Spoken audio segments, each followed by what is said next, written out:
दिवाली की रात दिल्ली के शाहदरा इलाके की एक गली गोलियों की तड़तड़ाहट से गूंज उठी।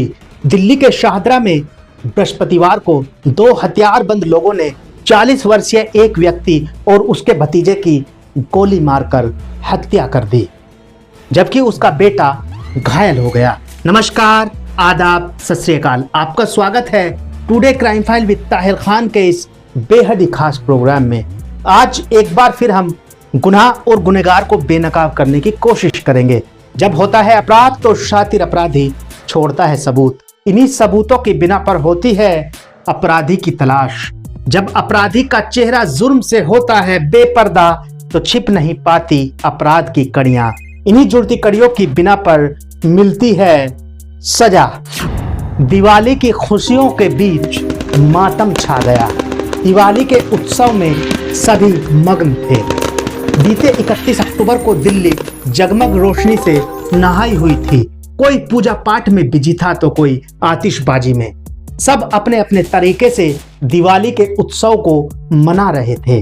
आकाश भी अपने घर में दिवाली का जश्न मना रहे थे, मगर उन्हें कहां पता था कि घर के बाहर पटाखे जलाते वक्त उनका सामना मौत से होगा। जी हां, दिल्ली के शाहदरा इलाके में दिवाली की रात दिल दहला देने वाली एक घटना हुई। पूर्वी दिल्ली के शाहदरा के फर्श बाजार इलाके में दिवाली के दिन हुए चाचा भतीजे के डबल मर्डर का मास्टरमाइंड सिर्फ 16 साल का एक लड़का बताया जा रहा है। मीडिया रिपोर्ट्स के अनुसार उसने हत्याकांड को अंजाम देने के लिए एक शूटर हायर किया था। दिल्ली के शाहदरा में बृहस्पतिवार को आकाश शर्मा का परिवार दिवाली मना रहा था। पीले रंग का कुर्ता पहन वो पटाखे चला रहे थे। तभी स्कूटी पर दो लोग आए। इनमें से एक स्कूटी से उतरा और आकाश शर्मा को उनके घर के सामने गोली मार दी। आकाश शर्मा का भतीजा जब शूटर को पकड़ने के लिए भागा तो उसे भी गोली मार दी गई। इसके बाद आकाश शर्मा के परिवार में दिवाली के दिन मातम छा गया। क्या हुआ, क्या कर रहे हैं? वो अलग से नाम का लड़का 3-4 दिन से हमारी गली में चक्कर लगा रहा था। फिर हमारे घर पे कल वो मिठाई का डिब्बा लेके आया और जोर जोर से हमारा गेट बेल बजाता रहा। मैंने ऊपर से देखा कि कौन है, तो मुझसे कहता है अम्मा मैं हूँ। मैंने कहा हाँ। कह रहा ये ले लो, नीचे आ जाओ। मैं नीचे नहीं आई, मैंने बाल्टी लटकाई और उससे वो डब्बा ले लिया। वो कहता है चाचा के किसी जानने वाले ने भिजवाया, नीचे आओ। मैं नीचे नहीं आई। फिर वो आज 3-4 बार ही चक्कर लगा रहा था। हम दिवाली पूज के मेरा बच्चा अपने बच्चों के साथ यहाँ पे जहाँ आप खड़े हो यहाँ पे पटाखे छुड़वाने के लिए बिछा रहा था। इतनी देर में 2 जने आए, उधर से एक लक्ष्य और एक और उसके साथ था और उनने मुंह बांध रखा था और उसके हाथ में एक बोतल सी थी। वो बस ऐसे वो भाग, मेरा लड़का हम उसे देख के अंदर चले जाते थे तो मेरा लड़का अंदर घुसने लगा, उसके बच्चे भी साथ में थे।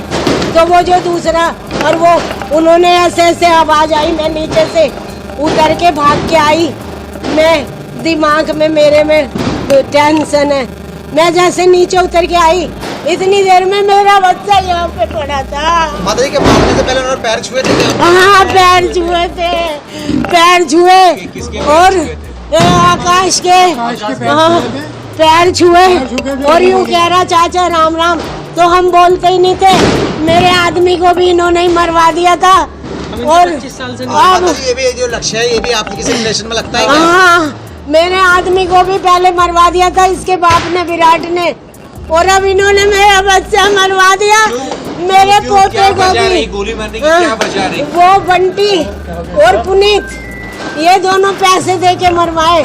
2-3 महीने 1-1.5 महीने पहले बंटी ने ऐसा करवाया, अपने घर पे इसी लक्ष्य से गोली चलवाई और मेरे दोनों बेटों का नाम लिखवा दिया और पुलिस वालों से कह दिया कि आकाश ने और योगी ने गोली चलवाई है। मतलब जो हमलावर आए थे उनसे पहले से दुश्मनी थी या झड़प थी, रंजिश थी? हाँ, मेरे आदमी से बोल मकान में हिस्सा मांगते थे तो हमने अपना पर्सनल खरीदा था।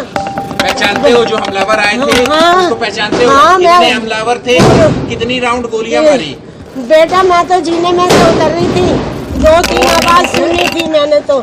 मैं बस नीचे, कितने जने थे? कितने वो जने? 2 जने थे बेटा। नहीं मिस, मैं ऊपर बैठ के खाना खा रहा था, 7:30 से 8 बजे के बीच की बात है। 2 लोग थे, एक पैदल था और एक स्कूटी पे था।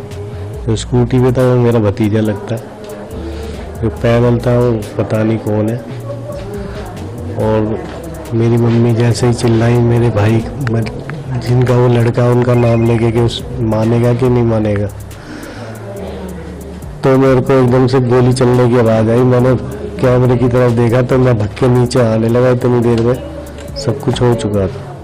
पुलिस ने इस हत्याकांड के मास्टरमाइंड को गिरफ्तार कर लिया है, जो एक नाबालिग है। शाहदरा में हुई इस हत्या की वारदात का एक सीसीटीवी भी सामने आया है। सीसीटीवी में आकाश और उनका भतीजा ऋषभ नजर आ रहा है। दोनों ने पीला कुर्ता पहना हुआ है। पीले कुर्ते में बाप बेटा और भतीजे दिवाली की रात लड़ियां लगा रहे थे। ऋषभ पटाखे में आग लगाने की कोशिश करता है। गली में सड़क पर उसी समय एक स्कूटी पहुंचती है। उसी स्कूटी पर 2 लोग आते हैं।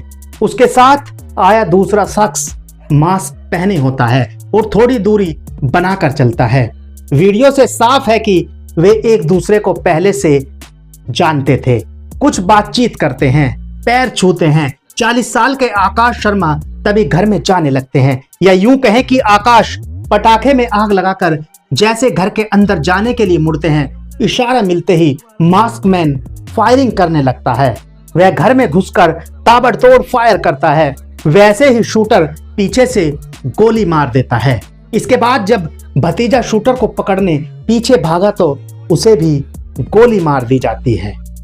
दिल्ली पुलिस ने शाहदरा के फर्श बाजार में हुई फायरिंग की इस घटना के मामले में एक आरोपी को पकड़ लिया है। पुलिस ने बताया कि फायरिंग के वक्त जो स्कूटी पर बैठा है वो 16 साल का नाबालिग है। इस हत्याकांड का मास्टरमाइंड वही है। डेफिनेटली इस पूरे हत्याकांड का मास्टरमाइंड ये नाबालिग लड़का ही है। इसकी पहले की भी क्रिमिनल इन्वॉल्वमेंट है एक हमारे पास अटेम्प्ट टू मर्डर की। उसी ने एक शूटर को हायर किया था। पुलिस के मुताबिक आरोपियों ने 17 दिन पहले हत्या की प्लानिंग की थी। ये इनकी प्लानिंग जैसा हमें पता चला है 15 से 17 दिन से ये लोग इस चीज़ की प्लानिंग कर रहे थे और ये इनका टारगेट केवल आकाश था। ऋषभ जिसकी मृत्यु होगी बड़ा दुखद है। उसने जब देखा कि उसके चाचा के ऊपर इस तरीके से हमला हुआ या हमला करके कोई भाग रहा तो वो पीछे भागा हमलावर के।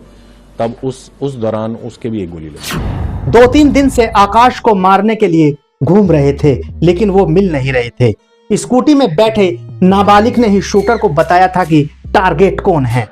पुलिस के मुताबिक नाबालिग ने आकाश को कुछ पैसा दिया था, लेकिन आकाश वो पैसा वापस नहीं कर रहा था। देखिए प्राइमा फेसी तो यही आ रहा है कि इसका आकाश के साथ पैसे का लेन देन था, जो ये मांगता रहता था। करीब 70,000 रुपए की बात थी, जिसको ये देता नहीं था और उसको अवॉइड भी करना शुरू कर दिया था। इसके फोन भी उठाने बंद कर दिए थे, इससे मिलना भी बिल्कुल बंद कर दिया था। इसी बात पर झगड़ा चल रहा था। आकाश पर भी केस दर्ज है। उसका परिवार आपराधिक किस्म का है। वहीं नाबालिग लड़के पर भी आपराधिक केस हैं। ऐसे में पुलिस अलग अलग एंगल से मामले की अब जांच कर रही है। पुलिस यह भी पता लगाने की कोशिश कर रही है कि यह हत्याकांड का मामला किसी बड़े अपराध की साजिश से जुड़ा हुआ तो नहीं है। पुलिस फिलहाल मामले की जांच कर रही है, लेकिन दिल्ली में दिन दहाड़े हुई इस फायरिंग की घटना ने प्रशासन पर फिर सवाल खड़े कर दिए हैं। पुलिस अधिकारी ने बताया कि घटना में आकाश शर्मा उर्फ छोटू और उसके भतीजे ऋषभ जिनकी मौत हो गई, जबकि कृष शर्मा गोली लगने से घायल हो गया, जिसकी उम्र लगभग 10 साल है। उन्होंने बताया कि पीड़ित शाहदरा के फर्श बाजार इलाके में अपने घर के बाहर दिवाली मना रहे थे। तभी रात लगभग 8 बजे उन पर हमला हुआ। अधिकारी ने बताया रात के लगभग 8:30 बजे पीसीआर कॉल आने पर पुलिस की एक टीम भेजी गई। टीम को घटना स्थल पर खून के धब्बे मिले। कल रात को हमको एक कॉल मिली 8:30 बजे। उसके बाद एक कॉल और मिली उससे 15 मिनट के बाद, जिसमें यही बताया कि यहाँ गोली चली है और कुछ लोगों को गोली लगी है। दूसरी कॉल में ये था कि जी मेरे फादर को किसी ने गोली मार दी है। हमने अपने लोग जब वहाँ पर जो हमारी टीम वहाँ पर गई, जांच में ये पता चला कि 3 लोगों को गोली लगी है, आकाश, ऋषभ और क्रिश। ये तीनों आपस में रिश्तेदार है। आकाश का बेटा है क्रिश और आकाश का भतीजा है ऋषभ। इसमें आकाश और ऋषभ की मृत्यु होगी। प्रत्यक्षदर्शियों ने पुलिस को बताया कि आरोपियों ने आकाश शर्मा पर गोली चलाने से पहले उसके पैर छुए थे। सभी पीड़ित को अस्पताल ले जाया गया। उन्होंने बताया कि पास में खड़े आकाश शर्मा के बेटे कृष और भतीजे ऋषभ को भी गोलियां लगी। अधिकारी ने बताया कि आकाश शर्मा और ऋषभ शर्मा को अस्पताल में चिकित्सकों ने मृत घोषित कर दिया, जबकि कृष शर्मा का फिलहाल इलाज चल रहा है। पुलिस ने बताया कि प्रथम दृष्टया यह निजी दुश्मनी का मामला प्रतीत होता है। प्रिलिमिनरी जांच में हमारे सामने ये आ रहा है कि इसकी आकाश की और ये जो जुवेनाइल है, इसका फादर है जुवेनाइल का विराट, तो इनकी आपस में बहस हुई थी। हाँ, आकाश जो मृतक है और जो फादर है जुवेनाइल का विराट, इनकी भी आपस में बहस हुई थी। पीड़ितों के परिवार के सदस्यों के बयान दर्ज किए जाएंगे। इस संबंध में जांच जारी है। वो सारी अभी जांच का विषय है, क्योंकि हम एक ही वर्जन के ऊपर डिपेंडेंट नहीं रह सकते। बट हाँ, हमारे पास कुछ नाम आ गए हैं, हम उसकी जांच कर रहे हैं कि भाई जो कहानी ये जुवेनाइल हमको बता रहे हैं वो कहानी कितनी सही है कितनी झूठ है। एक बार वो पुख्ता हो जाएगी फिर आपके साथ साझा करेंगे। प्लीज आप चैनल को सब्सक्राइब जरूर कर दीजिएगा। जुर्म कभी भी किसी भी रूप में आपके दरवाजे पर दे सकता है दस्तक। गुनहगार कभी भी बना सकते हैं आपको अपने खूनी खेल का शिकार। इसलिए बेखबर होकर अब जीना छोड़ दीजिए। रहिए हर पल बाखबर। मुजरिमों की शातिर निगाहों से खुद को रखने के लिए महफूज देखते रहिए India crime file with Tahir Khan. तो अभी के लिए बस इतना ही।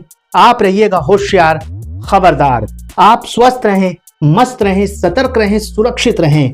फिर मुलाकात होगी किसी नई घटना के साथ। देखते रहें today crime file with Tahir Khan. सीख एक को, लेकिन सबक हम सबको। नमस्कार, जय हिंद।